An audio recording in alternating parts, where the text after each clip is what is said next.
एकदम मेरे जहन में खतरे की घंटियां बजने लगी। यहाँ कुछ होने वाला था और इमरान यहाँ नहीं था। मुझे उसकी बेवक्त गैर मौजूदगी पर बड़ा गुस्सा आया। मैंने चंद सेकंड तक सोचा, फिर सीढ़ियां उतरकर तेजी से नीचे आ गया। इमरान ने कहा था कि हम स्कूटर पर जलाली का पीछा करेंगे, लेकिन इस वक्त तो स्कूटर नजर आ रहा था और ना ही वो पिकअप जिसकी चाबी इमरान के पास थी। अब तो एक ही तरीका हो सकता था कि जलाली साहब को जाने से रोका जाए। वो किसी जाल में फंसने वाले थे। मैं हाथे में पहुंचा तो उनकी सफेद पोठवार जीप मेन गेट से निकल रही थी। मैं वहीं से मेन गेट की तरफ हुआ। मैंने गार्ड्स को पुकार कर कहा कि वो जलाली साहब को रोकें, लेकिन उन्होंने मेरी बात नहीं सुनी। जलाली साहब निकल गए। मैं गेट पर पहुंचा तो गार्ड्स ने मुझे रोक लिया। वो शशदर थे। क्या बात है? फतेह मोहम्मद ने गरज कर पूछा। जलाली साहब को रोको, उनके लिए मसला खड़ा हो जाएगा। क्या मसला है? वो चिल्लाकर बोला। तुम पहले इनको रोको, मैंने भी चिल्लाकर कहा। क्या तमाचा लगा रहे हो? क्या चाहते हो? उसने मुझे धक्का दिया। मैंने भी जवाबन उसे धक्का दिया। उसे मुझसे ऐसे शदीद धक्के की तवक्का नहीं थी। वो अधखुले गेट से टकराया और पलटकर एक स्टूल पर गिरा। मैं अंधाधुंध जीप के पीछे भागा। जीप काफी आगे दरख्तों में पहुंच चुकी थी और रफ्तार पकड़ चुकी थी। शायद मेरे लिए उसे रोकना मुमकिन ना होता, मगर उसी दौरान में सामने एक टार्च चमकी। कोई गार्ड्स मौजूद था। मैंने पुकार कर कहा, जलाली साहब को रोको। बात गार्ड की समझ में आ गई। उसने जीप के सामने आकर उस रुकने का इशारा किया। वो धीमी हुई और फिर रुक गई। मैं हाँफता हुआ दरवाजे तक पहुंच गया। ड्राइविंग सीट पर जलाली साहब मौजूद थे और हैरत अमेज गुस्से से मुझे देख रहे थे। मैंने इजाजत तलब किए बगैर जीप का दरवाजा खोला और इनके बराबर बैठ गया। क्या बात है? वो हंकारे। साहब जी, आप न जाएं, आपके लिए कोई बड़ा मसला हो सकता है। क्या मसला हो सकता है और तुम मुझे रोकने वाले कौन हो? मैं आपको सब कुछ बताता हूँ, प्लीज आप फार्म में वापस चलें। मैं समझ गया, डॉक्टर महनाज ने भेजा है ना तुम्हें, इसी के पेट में रोग रुकता है। वो क्या समझती है मैं बुढ़ा हूँ, नाकारा हूँ, अपने आप को भी नहीं संभाल सकता? कौन होती है वो मुझ पर पाबंदियां लगाने वाली? मेरी मौत जब आनी है वो आ जाएगी, वो उसे रोक नहीं सकती, बेवकूफ की बच्ची। नहीं सर, आप गलत समझ रहे हैं। इस मामले से डॉक्टर महनाज का कोई ताल्लुक नहीं। लगता है कि कुछ लोग आपको ट्रैप करने की कोशिश कर रहे हैं। मैं आपको बताता हूँ सब कुछ, आप वापस चलें। मुझे लगता है कि थोड़ी देर पहले आपकी जीप में कोई गड़बड़ की गई है। मेरे आखिरी फिक्रे से जलाली का पारा थोड़ा सा नीचे आया। उसने ऐनक के पीछे से घूर कर मुझे देखा। तुम्हें कैसे पता है? कहाँ देखा है तुमने? मैंने अपनी सांसें दुरुस्त करते हुए कहा, मैंने अपने कमरे की खिड़की से देखा है जनाब, और मुझे लग रहा है कि कुछ लोग आपका पीछा करना चाह रहे हैं। क्या आप किसी खास जगह पर जा रहे थे? क्या बक रहे हो तुम? मेरा पीछा कौन करेगा? अभी तुम कह रहे थे कि गाड़ी में गड़बड़ की गई है, अब कह रहे हो कोई पीछा कर रहा था। आप गाड़ी को चेक करें, इसका ब्रेक वगैरह तो फेल नहीं, या स्टीयरिंग में कोई मसला। जलाली ने वहीं बैठे बैठे ब्रेक पैडल दबाकर देखा। वो बिल्कुल सही था। अंदरूनी लाइट चलाकर उसने स्टीयरिंग के नीचे क्रास को देखा, यह भी ठीक था। इस दौरान में फतेह मोहम्मद और दीगर गार्ड्स भी हाँफते हुए वहां पहुंच गए। फतेह मोहम्मद का एक बाजू छिला हुआ था और नाक से खून रिस रहा था। वो मुझे खुशमगीन नजरों से देख रहा था। उसने जलाली साहब को बताया, ये मुझे धक्का देकर आपके पीछे भाग आए। सादिक तो इस पर गोली चलाने लगा था। मैंने रोका। मैंने कहा, जलाली साहब, मैं आपके सारे सवालों के जवाब देता हूँ, प्लीज आप गाड़ी वापस ले जाएं। अगर मेरा कहा गलत निकले तो जो सजा चाहे मुझे दे लें। जलाली साहब कुछ देर तक मुझे घूरते रहे, फिर उन्होंने जीप को यू टर्न दिया और वापस फार्म हाउस की तरफ रवाना हो गए। मैं इनके पहलू में बैठा था। जलाली साहब ने अपनी सीट के करीब एक शानदार राइफल भी रखी हुई थी। अब पता नहीं कि वो बर वक्त जरूरत इसका घोड़ा दबाने की ताकत अपने अंदर रखते थे या नहीं। जीप वापस पोर्च में पहुंच गई। कई मुलाजिम हमारे इर्द गिर्द इकट्ठे हो चुके थे। उनमें सेक्रेटरी नदीम, मुलाजिम खास फतेह मोहम्मद और हेड गार्ड सादिक अली वगैरह भी शामिल थे। रखवाली के कुत्ते अपनी दुम्मों को गर्दिश देते हमारे इर्द गिर्द चकराने लगे। जलाली साहब ने कड़क लहजा में कहा, हाँ बताओ, क्या बताना चाहते हो? मैं जीप के अगले पहिए के पास बैठ गया और मिड गार्ड के नीचे और दाएं बाएं देखने लगा। मुझे वहां कोई गैर मामूली चीज नजर नहीं आई। मैंने पहिए के नट भी देखे, वो ठीक कैसे हुए थे। मैंने खुद को पजल महसूस किया। अगर मैं कोई खास तब्दीली न ढूंढ सकता तो मेरी बात गलत साबित हो जाती। ऐसे में जलाली साहब मेरी कम बख्ती ला सकते थे। यकीनन फतेह मोहम्मद का पारा भी चढ़ता जा रहा था। मैंने फतेह मोहम्मद के हाथ से टार्च ली और पुश्त के पल जीप के नीचे लेटकर उसके अगले हिस्से का मुआयना करने लगा। यकायक मैं चौंक गया। मिडगार्ड के प्लास्टिक कवर में अंदर की तरफ दर्ज नजर आ रही थी। मैंने उस दर्ज को खोला तो एक छोटी सी ब्राउन डिबिया गाड़ी से चिपकी नजर आई। मैंने ये डिबिया सेक्रेटरी नदीम को भी दिखाई और फिर इसे उखाड़ दिया। ये क्या है? जलाली साहब भी अब चौंक गए थे। मुझे क्या पता जी, मैं तो खाना पकाना जानता हूँ, बस मैंने जो देखा आपको बता दिया है। सेक्रेटरी नदीम ने इस छोटी माचिस के साइज की डिबिया को उलट पलट कर देखा और सनसनीखेज लहजे में बोला, ये तो कोई इलेक्ट्रॉनिक डिवाइस लगती है, शायद इससे कोई सिग्नल वगैरह नशर होता है। जलाली साहब को एकदम सूरत हाल की संगीनी का एहसास हो गया था। उन्होंने सेक्रेटरी नदीम के सिवा सबको पोस्ट से बाहर निकाल दिया। बाहर निकलने वालों में फतेह मोहम्मद भी शामिल था। वह अब भी मुझे घूर रहा था, लेकिन इस घूरने में पहले जैसी शिद्दत नहीं थी। यह क्या चक्कर है? जलाली साहब ने मुझे मुखातिब करते हुए कहा। मैंने कहा, जनाब मेरा काम तो बावर्ची का है, ऐसी बातों का मुझे ज्यादा पता नहीं, लेकिन मुझे शक पड़ रहा है कि यह साजिश है। इस साजिश का ताल्लुक किसी बाग से है जिसके पीछे हाथ धोकर लोग पड़े हुए हैं। हो सकता है कि इस रात को जो कुछ हुआ वो भी एक ड्रामा ही हो। मेरा मतलब है कि नदीम साहब को जानबूझकर नाटक दिखाया गया हो। इस तरह आपको शक में डाला गया हो कि आपने जिस जगह बाग छुपाया है शायद अब वो वहां मौजूद नहीं है। जलाली साहब एकदम गुमसुम नजर आए। वह बार बार अपनी ऐनक को नाक पर दुरुस्त कर रहे थे। यकीन बात उनकी समझ में आ रही थी। सेक्रेटरी नदीम भी मुतहय्यर था। वो लर्जा आवाज में बोला, अगर वाकई ये साजिश है तो बड़ी गहरी है जनाब। इन लोगों ने सोचा होगा कि आप बाग्स के बारे में फिक्रमंद होंगे और देखना चाहेंगे कि वो महफूज है या नहीं। वो आपका पीछा करेंगे और लोकेशन देख लेंगे। पीछा करने से मुराद ये है कि इन्होंने ये सिग्नल देने वाला ट्रैकर गाड़ी पर लगा दिया। जलाल साहब बेदम से होकर कुर्सी पर बैठ गए। इनकी बॉडी लैंग्वेज ही गवाही दे रही थी कि जो कुछ कहा जा रहा है वो दुरुस्त है। ये किसका काम हो सकता है? कुछ देर बाद उन्होंने नकाहत भरी आवाज में पूछा, जाहिर है कि कोई घर का भेदी ही है। नदीम ने ऊपर सोच लिया। जब मैं कहा, फिर मुझसे मुखातब होकर बोला, ताबिश तुम चशमदीद गवाह हो, तुमने बंदे को देखा है? कुछ अंदाज आया तुम्हें? नहीं जी, मैंने बस से हेवला सा देखा था। मैं तो शायद ये भी ठीक से ना बता सकूं कि वो मर्द का हेवला था या औरत का। नदीम ने टार्च चलाई और गर्द आलूद फर्श पर पांव के निशान ढूंढने की कोशिश करने लगा। ये वही जगह थी जहां रवानगी से पहले पोटोहार जीप पार्क थी। जमीन पर बहुत से कदमों के निशान नजर आ रहे थे, मगर गड़मड़ थे। इनमें एक दो निशान लेडीज जूते के भी थे। जलाली साहब बिल्कुल गुमसुम थे। चाहे जो मेरी तारीफ में कुछ कहना चाहते हो, लेकिन उन्होंने कहा कुछ नहीं। माचिस नुमा डिवाइस लेकर अंदर चले गए। अगले रोज मैंने डॉक्टर महनाज के साथ मिलकर नाश्ता तैयार किया।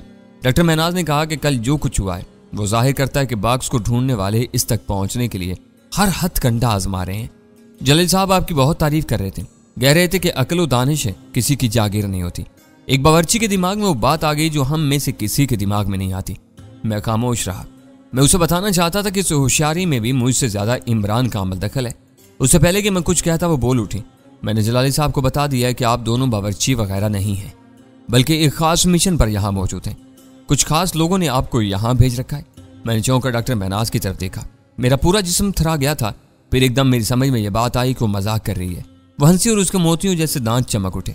मैंने ठंडी सांस लेकर कहा, ऐसा गजब ना करना डॉक्टर साहिबा, सब कुछ चौपट हो जाएगा। जनाब हत्थे से उकड़ गए तो खड़े खड़े लात मारकर कोठी से बाहर कर देंगे, और क्या पता कपड़े भी उतरवा लें। लेकिन ताबी साहब, एक बात है, आप लोगों को कम अज कम मेरा सस्पेंस तो दूर करना चाहिए। मैं आप पर एतमाद कर रही हूँ, आप मुझ पर नहीं कर रहे। मुख्तार मलिक वाला कितना बड़ा वाकया हो गया, लेकिन आपने मुझे अभी तक उसके बारे में भी कुछ नहीं बताया। वो कौन था? क्या यहाँ अकेला था या उसका कोई भी साथी और भी है? उसकी जमानत देकर उसे यहाँ नौकरी दिलाने वाला कौन है? मैंने कहा, सच्ची बात यह है डॉक्टर महनाज के अभी तक उस हवाले से मैं भी अंधेरे भी हूँ। इमरान पता चलाने की कोशिश कर रहा है कि मुख्तार का जामिन कौन था, लेकिन इस बारे में भी कोई चौंका देने वाला इंकिशाफ नहीं होने वाला। मुझे 95% यकीन है कि मुख्तार का ताल्लुक जावा ही से होगा। इससे पहले कि मैं कुछ और कहता, एक मुलाजिम ने आकर बताया कि नाश्ते का टाइम शुरू होने में सिर्फ 8 मिनट रह गए हैं। मुझे और डॉक्टर महनाज को तेजी से हाथ चलाना पड़े। नाश्ता तैयार होते ही महनाज अपना एप्रन उतार कर और हाथ वगैरह धोकर खाने के कमरे की तरफ लपक गई। नाश्ते की टेबल पर वो रोजाना जलाली साहब के साथ ही होती थी। 2-3 मिनट ही गुजरे थे कि वही मुलाजिम फिर आया। इस मरतबा वो मुझे बुलाने आया था। उसने कहा, तुम्हें साहब जी खाने के कमरे में बुला रहे हैं। या अल्लाह खैर, मैंने दिल ही दिल में कहा। जलाली साहब के रूबरू जाना कोई आसान काम नहीं होता था। उनके मूड के बारे में कोई भी अंदाजा लगाना मुश्किल था। घड़ी में तोला घड़ी में माशा वाला मामला था। एकदम भड़क उठते थे और फिर इन्हें संभालना दुश्वार हो जाता था। मैं सोच रहा था कि पता नहीं नाश्ते में कोई कसर रह गई है जिसके लिए यह नादर शाही हुक्म आया है। मैं खाने के कमरे में पहुंचा तो उन्होंने एक अजीब आर्डर जारी किया, यहाँ बैठो कुर्सी पर। मैं टिटक गया। वो मुझे अपने बराबर नाश्ते की मेज पर बिठा रहे थे। मैं थोड़ा सा तजब्जुब दिखाने के बाद बैठ गया। मैं जानता था कि मुझे वैसा ही करना होगा जैसा वो कह रहे हैं, वरना ये इज्जत अफजाई किसी भी वक्त जबरदस्त तजलील में बदल सकती थी। नाश्ते के बाद वो असल मौजू की तरफ आ गए। मुझे वो लोग पसंद हैं जो अपनी आंखें और कान खुले रखते हैं। कल तुमने बहुत अच्छी कारकर्दगी दिखाई। हम में से किसी का दिमाग इस तरफ नहीं गया जिस तरफ तुम्हारा गया। शुरू में जब तुमने मुझे बाहर जाने से रोका तो मुझे बहुत गुस्सा आया, लेकिन बाद में वही कुछ दुरुस्त निकला जो तुमने कहा था। वो डिबिया जो कल जीप के नीचे से निकली है, एक इलेक्ट्रॉनिक ट्रैकर है। करीबन 7-8 किलोमीटर के एरिया में उसका सिग्नल आसानी से रिसीव किया जा सकता है। ये बात साबित हुई है कि ये सब कुछ एक साजिश का हिस्सा था। तुम बहुत दूर की कौड़ी लाए हो। मैं पूछना पसंद करूंगा कि ये सब कुछ तुम्हारे दिमाग में कैसे आ गया। मैंने इनकिसारी के अंदाज में कहा, सच बात तो ये है जनाब, किस बारे में भी उस्ताद जी ने ही अपना दिमाग दौड़ाया था। उस्ताद इमरान ने काफ़ी अरसा एक बड़े इंडियन पुलिस अफसर के घर में भी मुलाजमत की है। शायद ये वहाँ के माहौल ही का असर है कि इन्हें ऐसे मामलों में सोच विचार की आदत पड़ गई है। शक्ल सूरत से बंदे के करैक्टर का अंदाजा लगाने की कोशिश करते हैं और इन्हें अक्सर इसमें कामयाबी होती है। जिस रात दरख्तों में नदीम साहब और जीप वालों में फायरिंग हुई, इसी रात उस्ताद जी ने मुझसे कहा था कि इसमें कोई चक्कर हो सकता है। जलाली साहब ने लंबी सांस लेते हुए अपनी ऊंची नाक पर मोटे चश्मे को दुरुस्त किया और बोले, ये तुम्हारा उस्ताद हर फन मौला शख्स लगता है। पता नहीं कि किस किस घर में काम कर चुका है और क्या क्या सीख चुका है। जानवरों के बारे में भी इसे काफ़ी जानकारी है। बता रहा था कि मशहूर शिकारी तहाउर अली संदूकी साहब का बावर्ची भी रह चुका है और इनके शिकार किए हुए हर तरह के जानवरों का गोश्त पकाता रहा है। खासतौर से हिरन की डिशें तैयार करने में उसे खास महारत हासिल है। जी हाँ, लेकिन उस्ताद जी को जानवरों से प्यार भी बहुत है और जानवर भी उनसे बहुत जल्द घुल मिल जाते हैं। आजकल उनको ये शौक चढ़ा हुआ है कि हवा में उड़ती फिरती चिड़ियाँ इनके हाथ से दाना लेकर खाएं। ये कोशिश कर रहे हैं और मुझे लगता है कि इसमें भी वो कामयाब हो जाएंगे। हाँ, कुछ लोग ऐसा कर लेते हैं। मैंने खुद एक डॉक्यूमेंट्री फिल्म में देखा था। इटली के शहर का एक सीन दिखाया गया था। एक शख्स हवा में उड़ती फिरती चिड़ियों को अपने हाथ से फीड कर रहा था। बाज़ लोगों में जानवरों के लिए खास कशिश पाई जाती है। ये तुम्हारे उस्ताद भी इनमें से एक हैं। मेरे ख्याल में तो इसे बावर्ची का काम छोड़ देना चाहिए। ज़हीन बंदा है, ये काम छोड़कर ज़्यादा तरक्की कर सकता है। हमारी कौम का सबसे बड़ा मसला यही है कि हम अपनी सलाहियतों के मुताबिक काम नहीं कर रहे। जिसको मोटर मैकेनिक होना चाहिए वो डॉक्टर बनने की कोशिश कर रहा है। जिसको डॉक्टर होना चाहिए उसके पास वसाइल नहीं, वो खिड़कियाँ वेल्डिंग कर रहा है। लेकिन जनाब, खाना पकाना तो उस्ताद इमरान का खानदानी काम है। इनके वालिद, ये क्या बात हुई? जलाली साहब ने तेजी से मेरा फिक्रा काटा। किसी का बाप डकैत रहा है तो क्या उसे डकैती ही ज्यादा रास आएगी? चोर से कुतब और कुतब से चोर पैदा होते हैं। ये क्या बात कही तुमने कि ये इसका खानदानी काम है? खानदानी काम का मतलब क्या ये होता है कि एक नस्ल के बाद दूसरी और फिर तीसरी मक्खी पर मक्खी मारती रहे? तुम्हारे बाप का खानदानी काम क्या था? उन्होंने गुस्से से पूछा। डॉक्टर महनाज ने मुझे इशारे से समझाया कि मैं बहस में उलझने की कोशिश न करूं। मैंने ढीले अंदाज में कहा, वो तो बावर्ची नहीं थे जी, वो दर्जी का काम करते थे। तो फिर तुम कैसे बावर्ची बन गए? और एक अच्छे बावर्ची बने? ये नाश्ता तुमने ही बनाया ना, या किसी और ने बना कर दिया तुम्हें? महनाज के चेहरे पर रंग सा आकर गुजर गया। मैंने जल्दी से कहा, मैंने ही बनाया जी। तो फिर इसमें खानदानी फनकारी कहाँ से आ गई?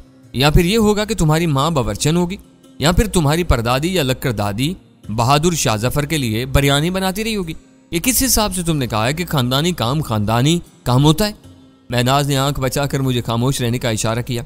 मैंने कहा, मुआफ़ी चाहता हूँ जी, एवं गलत बात कर दी मैंने। आप ठीक कह रहे हैं। जलाली साहब कुछ देर तक तिलमिलाते रहे और मुझे घूरते रहे। यूं लगता था कि अपना गुस्सा कंट्रोल करने की कोशिश कर रहे हैं। महनाज ने मुझे इशारा किया कि मैं अब खाली बर्तन उठाकर बाहर निकल जाऊं। मैंने ऐसा ही किया। वैसे अंदर ही अंदर मैं भी सिटफटाया हुआ था। बाबा जी किस वक्त और किस बात पर हत्थे से होकर जाएंगे, इसके बारे में अंदाजा लगाना बड़ा मुश्किल था। अब वो छोटे ड्राइंग रूम में बैठ गए थे और डॉक्टर महनाज के साथ बातों में मसरूफ थे। मैंने इमरान के लगाए हुए डिक्टाफोन का रिसीवर ऑन कर दिया। वाज़ेह आवाज़ें सुनाई देने लगी, बिल्कुल यूं जैसे रेडियो के किसी टॉक शो में दो अफराद बोल रहे हों। एक एक लफ्ज़ पूरी वजाहत के साथ कानों तक रसाई हासिल कर रहा था। मैंने आवाज़ का हुजम अपनी ज़रूरत के मुताबिक कर लिया। जलाली साहब का मूड शायद अब तक ऑफ था। वह सख्त लहजे में महनाज से कह रहे थे, कुछ भी है, मुझे उस रात वाला काम पसंद नहीं आया। वो खुली छत थी, कोई कमरा तो नहीं था, कोई भी तुम्हें मेरे साथ लेटे हुए देख सकता था। आइंदा ऐसा ना हो तो अच्छा है। महनाज की आवाज़ उभरी, मुआफ़ी चाहती हूँ, मेरी बात का गुस्सा ना कीजिएगा। अगर कोई भी देख लेता तो क्या होता? ये कोई पहला वाक़या तो ना होता। सब जानते हैं कि आप पहले भी ऐसा करते रहे हैं। ये बस आपकी आदत है, इसमें कोई खास जज्बा तो नहीं होता। तुम क्या जानती हो मेरी इस आदत के बारे में? जलाली का लहजा तल्ख था। कुछ ज़्यादा नहीं जी, बस इतना बताया कि इससे पहले आप रक्षी के साथ भी इस तरह लेटते रहे और उससे पहले एक उस्तानी शाइस्ता आई थी यहाँ, जो मुलाजमों के बच्चों को प्राइमरी के इम्तिहान की तैयारी करवाती थी। उसके साथ भी आपका ऐसा ही ताल्लुक था और शायद इसके अलावा भी एक दो होंगी। मैंने कब कहा है कि मैं ऐसा नहीं करता रहा हूँ, लेकिन तुम्हारी वजह से ये मामला कुछ और रंग इख्तियार करता जा रहा है और मुझे इस वजह से परेशानी है।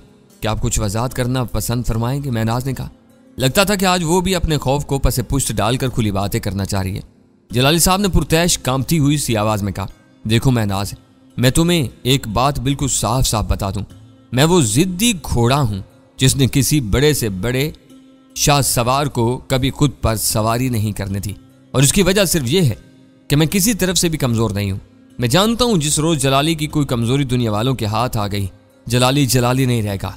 तुम जिस तरह हर वक्त मेरे आगे पीछे फिर रही हो, मेरे जाती मामलों में दखल दे रही हो, ये बिल्कुल ठीक नहीं है। चंद सेकंड तक मुकम्मल खामोशी रही, फिर रिसीवर पर डॉक्टर महनाज की आवाज़ उभरी।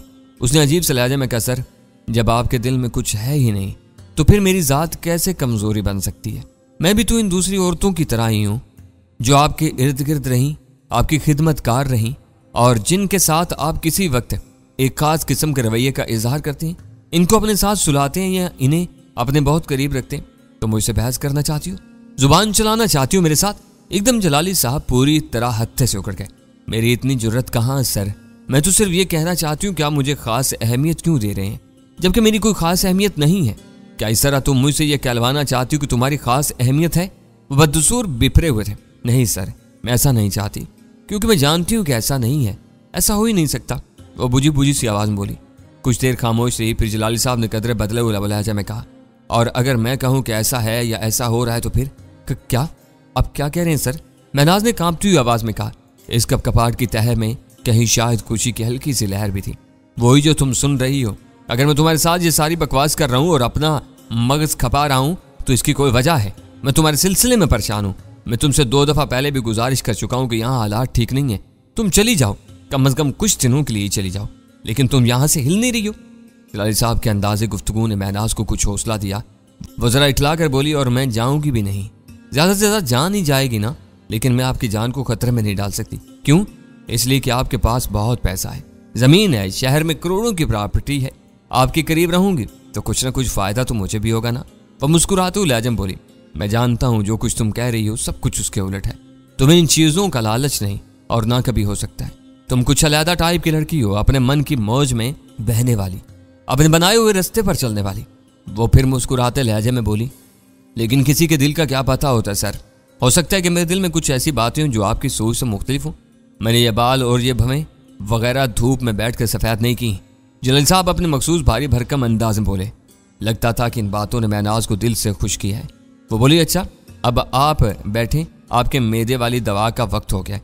इसके अलावा आपके पाँव का मामला भी चेक करना है, कल भी नागा हो गया था। मैं भी ऑइंटमेंट लेकर आती हूँ, लेकिन जाने से पहले मेरी एक बात ज़रा ध्यान से सुन लो। जलाली साहब संजीदा लहजे में बोले। जी, महनाज ने कहा, ये जो तुम मेरा एक्स्ट्रा ध्यान रखती हो ये छोड़ दो, इसी तरह नजर आओ जैसे दूसरे नजर आते हैं। इसी में मेरा और तुम्हारा भला है। अगर मेरी बात नहीं मानोगी तो फिर कुछ गलत हो जाएगा और उसकी जिम्मेदारी तुम पर होगी। ठीक है जी, मैं एहतियात करूंगी, महनाज ने कहा। फिर उसकी ऊंची एड़ी की खटखट सुनाई दी। वो छोटे ड्राइंग रूम का दरवाजा खोलकर बाहर जा रही थी। जी चाह रहा था कि यह सारी गुफ्तगू रिकॉर्ड कर सकता और इमरान को सुना सकता, यूं उसे भी और जलाली साहब के ताल्लुक को समझने में मदद मिलती। इमरान का कहना था कि जलाली एक सख्त दिल और बेहिस शख्स का नाम है। वो किसी शख्स या चीज को अपनी कमजोरी नहीं बनने देता। बस औकात वो अपनी खूबसूरत मुलाजमाओं के साथ एक खास ताल्लुक पैदा कर लेता है, अपने करीब रखता है, उनके साथ लेटता है, लेकिन उनके बारे में कोई नरम जज्बा कभी उसके अंदर पैदा नहीं होता। वो उसके लिए बस उजरती मुलाजम ही रहती हैं और डॉक्टर महनाज भी उनमें शामिल है। लेकिन आज जो गुफ्तगू मैंने पोशीदा माइक्रोफोन के जरिए सुनी थी वो आश्कार कर रही थी कि सूरत हाल में महनाज के हवाले से कुछ न कुछ चेंज मौजूद है। बाबा जी के नज़दीक अगर वो ज्यादा नहीं तो थोड़ी बहुत अहमियत जरूर रखती है। अब सोचने की बात यह थी कि किसी तरह इस अहमियत को बाबा जी की जुबान खुलवाने के लिए इस्तेमाल किया जा सकता है। अहमियत अभी इतनी तवाना ही नहीं कि इससे कोई कामयाबी हासिल की जा सके। 2 छुट्टियां साथ साथ आ रही थीं। इनमें 23 मार्च की छुट्टी भी थी। मालूम हुआ था कि जलाल साहब कैलेंडर पर मौजूद सारी रवायती छुट्टियां बड़े एहतमाम के साथ मनाते हैं। इस मौका पर भी उन्होंने खास इंतजाम करवा रखे थे। फार्म से 5 किलोमीटर दूर एक नहर गुजरती थी। यहाँ चकोर के शिकार का प्रोग्राम बना। शिकार के प्रोग्राम से पहले खुली फिजा में बारबेक्यू डिनर का एहतमाम भी किया गया। नहर के साथ साथ 5 खेमे लगाए जाने थे और जनरेटर भी ले जाया जा रहा था। आज फिर इमरान की सलाहियतों का इम्तिहान था। एक बावर्ची की हैसियत से हम दोनों दोपहर तक कुछ देर बाद ही मौका पर पहुंच गए और खाने का इंतजाम शुरू कर दिया। हस्बे मामूल सारा काम इमरान ही कर रहा था। वह मुझे सानवी हैसियत के काम सौंप रहा था और देखने वाले को यूं लगता था कि मैं भी उसके साथ बराबर का मसरूफ हूँ। एक बड़े देजके में चमचा चलाते हुए बोला, अब तो जी चाहता है कि किसी कमाऊ लड़की से शादी कर लूं, वो बाहर का काम करे, मैं घर में खाना पकाऊं और बच्चों को संभालूं। मैंने चिकन के टुकड़ों को दही में भगोते हुए कहा, तो कमाऊ लड़की है ना तुम्हारे पास, रात दिन रीमा जी के कसीदे पढ़ते हो या नहीं? यार वो तो मुझे लगता है कि 2 मौलवियों में मुर्गी हराम हो चुकी है। नरगस रीमा को कच्चा खा जाएगी, रीमा नरगस को शूट कर डालेगी। इन दोनों में से कोई भी मेरे हवाले से पीछे हटने को तैयार नहीं। अब तो कोई तीसरी ही ढूंढनी पड़ेगी। बोलते बोलते उसने एकदम चौंक कर बाएं तरफ देखा और बोला, लो देखो वो आ गई तीसरी भी। डॉक्टर महनाज पोठवार जीप से उतर रही थी। एक छोटी सी बिल्ली उसकी गोद में थी। वो उसे बार बार सहला रही थी और अपने साथ लगा रही थी। डूबती शाम में उसका चेहरा कुछ और भी गुलाबी नजर आता था। ब्राउन सन ग्लासेस चेहरे पर जच रहे थे। इमरान ने सर्द आह भरी और बोला, काश मैं एक बिल्ली होता और इस खूबसूरत शाम में मेरा सर ऐन उस जगह पर होता जहां बिल्ली का है। हालांकि मैं तुम्हें सब कुछ बता भी चुका हूं। ये लड़की किसी और के काम की नहीं रही। जलाल साहब के बुढ़ापे पर आशिक हो चुकी है। इस नाते से तुम तो इसके नजदीक कल के बच्चे हो, बल्कि बलूंगड़े हो। इमरान ने आह भरी, यार ये औरत भी क्या चीज होती है। जलेबी की तरह गोल, प्याज की तरह तह दर तह और अंबर बेल की तरह उलझी हुई। ये कब क्या कर गुजरेगी कुछ कहा नहीं जा सकता। मैंने कन्नखियों से डॉक्टर महनाज की तरफ देखा।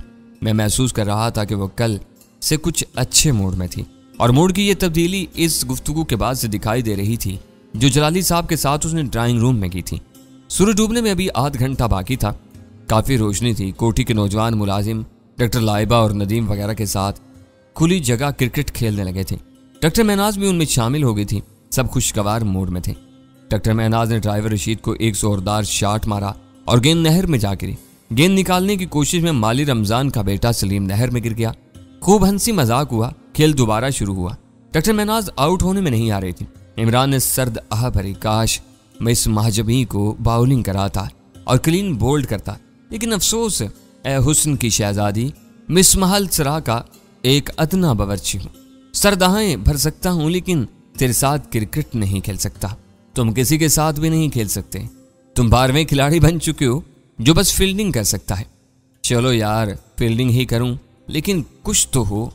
डॉक्टर महनाज जैसी लड़की का कैच पकड़ लिया तो पूरा मैच जीत लिया। मैं और इमरान एक बड़े चिकन पीस के छोटे छोटे टुकड़े कर रहे थे। छुरी इमरान के हाथ में थी। वो कराकर बोला, यार जरा ध्यान रखना, महनाज जी के हुस्न में खोकर कहीं तुम्हारी उंगली ही ना काट डालूं। मैंने कहा, बड़े खोचल आशिक हो, उंगली भी काटोगे तो किसी और की। फिर चौंक कर उसकी चेस्ट पॉकेट की तरफ देखा। कहीं आज भी फोन तो ऑन नहीं किया तुमने? नहीं भाई, वो मायूसी से बोला, क्या इनकी बच्ची ने तो उस दिन से बात करना ही छोड़ दी है। साफ कह दिया है कि अगर तुम्हें रीमा और नरगिस मिल रही हैं तो मुझे भी अक्षय कुमार या आमिर खान मिल जाएगा। देखो इमरान, वो तुमसे बहुत प्यार करती है और तुम भी ये बात अच्छी तरह जानते हो। प्यार करने वालों को इस तरह सताया नहीं करते। वो तुम क्या कहा करते हो, मस्जिद ढा दे, मंदिर ढा दे, पर दिल न किसे दा ठामी। इससे पहले कि इमरान जवाब में कुछ कहता, हू हा की जोरदार आवाज सुनाई थी। माली के बेटे कयूम ने एक जोरदार हिट लगाकर गेंद झाड़ियों में फेंक दिया था। सब उसे तलाश करने में मसरूफ हो गए। अब अंधेरा उतर आया था। मैंने कहा, जलाली साहब हर जगह अपनी मर्जी करते हैं और कभी कभी इनकी मर्जी खतरनाक भी होती है। अब जिस किस्म के हालात यहाँ चल रहे हैं, इस आउटडोर प्रोग्राम की भला क्या तुक थी। सिक्योरिटी के लिहाज से ये किसी तौर मुनासिब नहीं। तुम यही बात बाबा जी के सामने फरमाना। तुम नहर के किनारे सारी रात के लिए मुर्गा ना बना दें तो मेरा नाम बदल देना। मुझे क्या जरूरत है कहने की, मगर कोई तो इनको समझाने वाला होना चाहिए। अब ये समय इन्हें समझाने के हद से गुजर चुके हैं। खामखा दिल जलाने से फायदा नहीं। बस होशियार रहो और आंखें खुली रखो। कोई गड़बड़ हो तो हमें अपना किरदार अदा करना होगा। मुख्तार मलिक वाला पिस्टल है ना तुम्हारे पास? अभी तक तो है।